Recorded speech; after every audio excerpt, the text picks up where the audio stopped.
Assalamualaikum warahmatullahi wabarakatuh, teman-teman. Jumpa lagi dengan Enjoy Channel, channel yang membahas berita teraktual, terhangat, dan sedang menjadi perbincangan publik.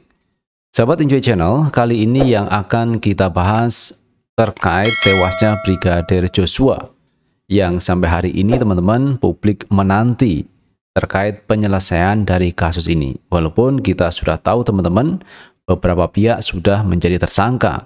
Bahkan pihak kepolisian, pihak tim sus sudah menetapkan Irjen Ferdy Sambo sebagai tersangka dan dia adalah otak dari semua itu terkait pembunuhan Brigadir Joshua.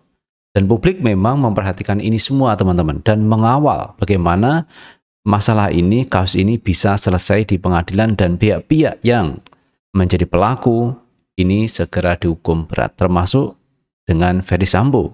Dan bahkan kemarin istri Ferdy Sambo juga sudah menjadi tersangka terkait kasus pembunuhan Brigadir Joshua. Bahkan polisi teman-teman sudah mengetahui peran yang dilakukan oleh Putri Chandrawati, istri Ferdy Sambo dalam kasus pembunuhan ini. Nah, ini semua orang terkecoh teman-teman dengan apa yang dilakukan oleh istri Ferdy Sambo yang awalnya melaporkan kasus pelecehan seksual kepada pihak kepolisian, di mana pelecehan itu diduga disebabkan atau dilakukan oleh pihak Brigadir Joshua. Namun ternyata semua itu tidak terbukti. Bahkan dalam gelar perkara, polisi tidak menemukan peristiwa pidana terkait pelecehan seksual. Berarti ini adalah skenario yang dibuat oleh Ferdy Sambo dan timnya teman-teman, termasuk istrinya sendiri. Jadi kita merasa heran, merasa kaget teman-teman, bagaimana mungkin istri Ferdy Sambo melakukan itu semua.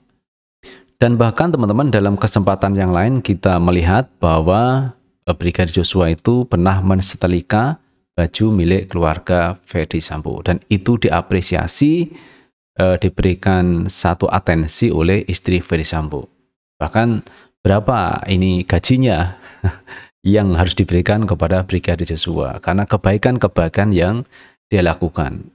Bahkan Brigadir J itu pernah ulang tahun, itu juga diberikan atensi perhatian dari istri Ferdy Sambo. Artinya pihak keluarga Ferdy Sambo ini baik sekali kepada Brigadir Joshua. Tetapi kenyataannya kita melihat ternyata mereka itu malah melakukan pembunuhan berencana kepada Brigadir Joshua.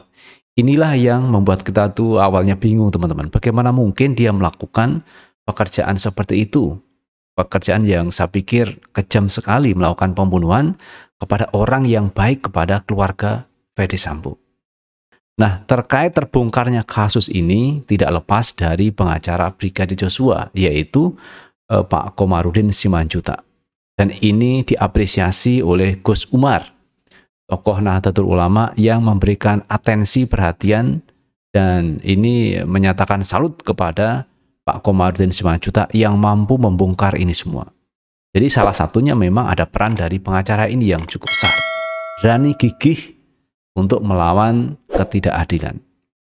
Nah teman-teman, coba kita baca beritanya. Kita ambil berita dari fajar.co.id. Berhasil ungkap skandal Ferdy Sambo, Gus Umar ke Komarudin Simanjuntak mengatakan gigih, berani, dan tak kenal rasa takut. Tokoh Nahdlatul Ulama NU Umar Sadat Hasibuan memberikan apresiasi kepada pengacara keluarga Brigadir J Komarudin Simanjuntak. Hal tersebut usai dirinya berhasil membongkar kasus penembakan Brigadir J. Bahkan saat ini dalam pembunuhan Brigadir J, Ferdy Sambo sudah ditetapkan sebagai tersangka. Gus Umar, sapaan akrabnya itu, menyebut Komarudin sosok yang berani dan gigih. Pengacara Komarudin Simanjuntak ini patut diapresiasi, gigih, berani, dan tak kenal rasa takut. Ucapnya dilansir dari fajar.co dari Twitter pribadinya Jumat 19 Agustus 2022. Lebih lanjut ia menyebut dengan keberaniannya ia berhasil membongkar kasus tersebut hingga terjadi terang seperti saat ini. Ia pun berujar jika saat ini masyarakat Indonesia mendukung langkah Komarudin. Dari awal saya lihat dia bicara, besar harapan saya dia bisa membongkar kasus pembunuhan Brigadir J dan terbukti semua ini ada titik terang. Maju terus, Lai, kami rakyat mendukungmu, sambungnya. Sebelumnya, tim khusus Polri menetapkan Putri Chandrawati sebagai tersangka dalam kasus pembunuhan berencana terhadap Brigadir J, disangka dengan pasal 340 KUHP, subsidiar pasal 338, junto pasal 55, junto pasal 56 KUHP, ancaman hukuman mati. Jadi ini teman-teman apresiasi dari Gus Umar, tokoh Nahdlatul Ulama, yang memberikan atensi kepada Pak Kamarudin Simanjuntak yang dengan gigih, ulet, dan berani teman-teman membongkar kasus ini. Padahal yang dibongkar ini adalah kasus yang melibatkan Jenderal Polisi teman-teman, Irjen Verdi Sambo. Jadi itu teman-teman yang mendapat apresiasi dari Gus Umar terkait peran yang dilakukan oleh Kamarudin selaku kuasa hukum dari keluarga Brigadir Joshua. Dan bahkan teman-teman kalau kita melihat ini semua, ada perkembangan-perkembangan yang lain. Jadi ada dugaan-dugaan yang lain terkait bisnis ilegal yang di media-media sosial itu disebut ada bisnis judi online dengan kode konsorsium 303. Nah ini akan merembet ke sana kalau ini dibongkar terus, karena PPATK ini juga siap melakukan pembongkaran terkait dana yang dipakai oleh Verdi Sambo. Karena di awal teman-teman, ketika LPSK datang ke rumah Verdi Sambo itu ada upaya suap, diberikan amplop setebal 1 cm teman-teman. Nah, kalau amplop ini kan berarti ada uangnya. Nah inilah teman-teman pintu masuk bagi KPK, kemudian PPATK untuk meneliti dana dari Verdi Sambo. Dan kemarin kita juga melihat teman-teman pernyataan dari Kamarudin bahwa rekening Brigadir Joshua itu mengalir 200 juta ke tersangka RR. Nah ini berarti kan ada sesuatu yang janggal lagi teman-teman. Bagaimana mungkin orang yang punya rekening itu meninggal dunia pada tanggal 8, namun tanggal 11-nya, yaitu 11 Juli, itu melakukan transaksi, mentransfer uangnya dari rekening Brigadir Joshua kepada RR. Ini kan janggal lagi teman-teman. Makanya pihak Kamarudin Simanjuntak ini ingin membongkar kasus ini, termasuk uang yang dimiliki oleh Brigadir Joshua. Kenapa uang itu kok bisa keluar dari rekening padahal orangnya sudah meninggal dunia? Berarti logikanya teman-teman, rekening dari Brigadir Joshua ini dikuasai oleh pihak Verdi Sambo. Karena bagaimanapun juga teman-teman, namanya rekening, kemudian ATM, semua itu kan ada passwordnya, ada PIN-nya. Bagaimana orang bisa mentransfer kalau tidak tahu passwordnya? Berarti ada tahu passwordnya, dia tahu PIN-nya. Nah ini kan menjadi aneh teman-teman. Apakah uang itu adalah uang milik dari Brigadir Joshua atau milik dari siapa? Kita tidak tahu, tetapi yang pasti uang itu berasal dari rekening Brigadir Joshua. Inilah yang perlu dibongkar selanjutnya teman-teman terkait kasus tewasnya Brigadir Joshua. Karena itu teman-teman, publik berharap kepada pengacara Brigadir Joshua, Kamarudin Simanjuntak ini untuk terus membongkar kasus ini sampai tuntas.